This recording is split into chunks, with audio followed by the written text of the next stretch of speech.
자료형을 한번 공부를 해볼 건데요. 자료형이라는 것은 우리가 변수를 선언해 놓고 값을 할당을 할 때 그 값이 숫자인지 문자인지 아니면 다른 어떠한 값들인지 이것을 지정하는 것이에요. 몇 가지만 한번 사용해 보도록 할게요.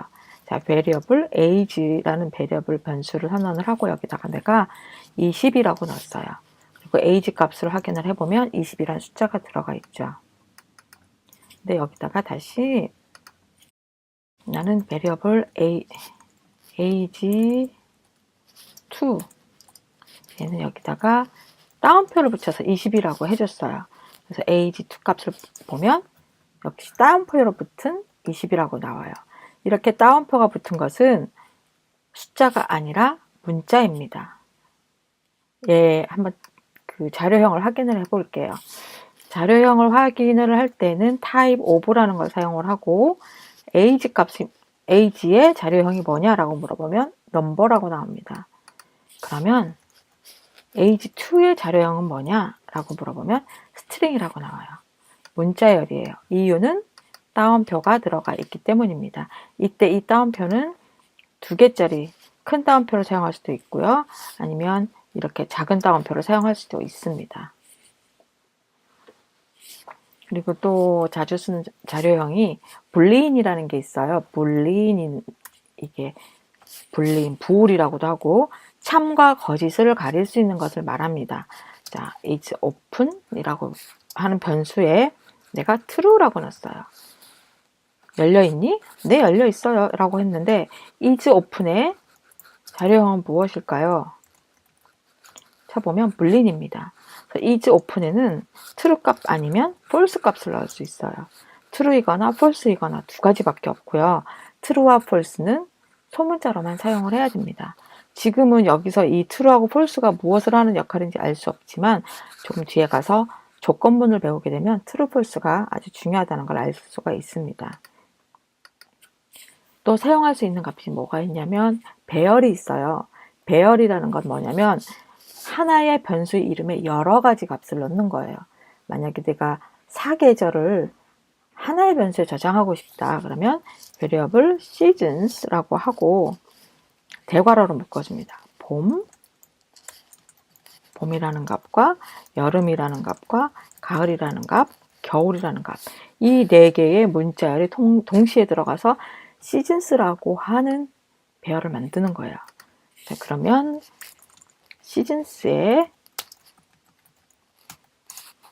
자료형은 뭐냐? 오브젝트라고 나오는데 이게 배열이에요. 그러니까 배열도 하나의 객체인데 자바스크립트에서는 객체가 아주 중요한 역할을 합니다. 그래서 이것은 뒤에서 또 설명을 드릴게요. 객체도 역시 오브젝트라고 나오고요. 시즌스라고 한번 값을 쳐볼게요. 그러면 이 안에는 4개의 값이 들어있죠. 그래서 4는 4개의 값이 들어있다는 거예요. 그리고 삼각형을 클릭을 해보면 첫 번째에는 봄이 들어있고 두 번째에는 여름이 들어있어요. 근데 왜 왼쪽에 숫자가 1부터 시작하지 않고 0부터 시작을 할까? 컴퓨터에서 대부분의 프로그래밍 언어에서는 이걸 인덱스라고 하는데 배열이든 뭐든 첫 시작을 0이라고 시작을 합니다. 그러니까 0 위치라 그러는 것은 첫 번째 위치를 말하는 거예요. 1이라고 하면 얘는 두 번째 위치를 말하는 거죠. 항상 배열은 0부터 시작을 합니다. 시즌스라는 배열의 첫 번째 값은 봄이다. 자, 시즌스라는 배열이 있는데 첫 번째 값을 알고 싶다 그러면 이렇게 넣어주시면 돼요. 그러면 마지막 값, 4개의 값이 있는데 마지막 값이다. 그럼 얘는 인덱스 값이 3이 되겠죠. 엔터를 치면 마지막 값 겨울이 나와요. 그러니까 배열은 조금 복잡한 개념이라서 뒤에서 다시 설명을 드릴게요. 배열이라는 자료형도 있습니다. 가장 많이 사용하는 게 숫자, 문자, 불린, 배열, 그리고 객체도 있는데 객체는 너무 복잡해서 아주 뒤에 설명을 드리도록 하겠습니다. 그리고 연산자에 대해서 한번 알아볼게요. 우리가 아까 나이 계산을 할 때 플러스 마이너스 그냥 우리가 수학 시간에 배우듯이 바로 썼었잖아요. 이것을 사칙 연산이라고 합니다. 뭐 3 더하기 4, 뭐 이렇게 하면 7이 나오고, 이런 것들이 다 사칙 연산인데, 이 사칙 연산 중에서 우리가 하나 주의 깊게 볼 게 뭐냐면요, 나누기하고 나머지 연산제예요. 7을 3으로 나누면 이렇게 씁니다. 나누면 그 나눈 값이 이렇게 나타나요. 이게 아마 나눠 떨어지지 않아서 이렇게 쭉 나타날 텐데, 여기에 나머지 연산자가 뭐냐면 퍼센테이지로 표시를 하고요. 3이라고 해볼게요. 1이에요. 이게 무슨 뜻이냐? 7을 3으로 나눴을 때 나머지예요. 7을 3으로 나누면 몫이 2이고 나머지가 1이죠. 그 나머지 값이 1이라는 뜻입니다. 그래서 그 외에 플러스 마이너스 곱하기 나누기, 이것은 기존의 사칙 연산과 똑같고, 나머지 연산자는 그 나누고 난 나머지 값을 얘기한다. 이렇게 기억을 해두시면 돼요.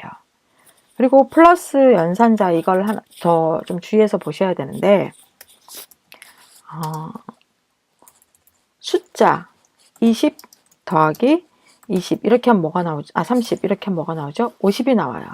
근데 20 더하기 30이라는 문자열을 더했어요. 그러면 2030이라고 나옵니다. 첫 번째는 숫자고요. 두 번째는 문자열이에요.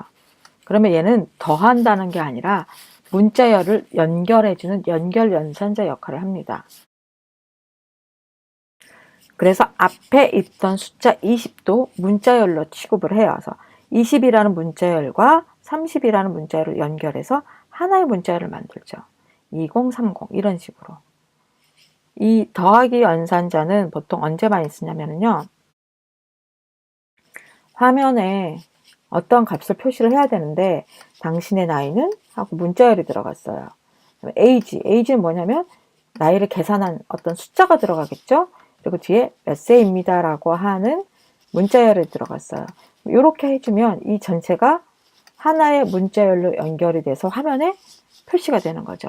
당신의 나이는 20세입니다 라고처럼 이렇게 문자열과 문자열 사이에 숫자를 연결한다든지 문자열을 연결할 때는 이렇게 플러스 기호를 사용을 해요. 이 플러스 기호는 더하기라기보다 연결 연산자로 사용되는 것입니다. 네, 이렇게 해서 나이 계산 프로그램을 통해서 변수와 상수, 그리고 연산자, 자료형 이렇게 알아보았습니다. 좀 더 자세한 것은 책에 많이 설명이 되어 있으니까 책을 참고해 주세요. 감사합니다.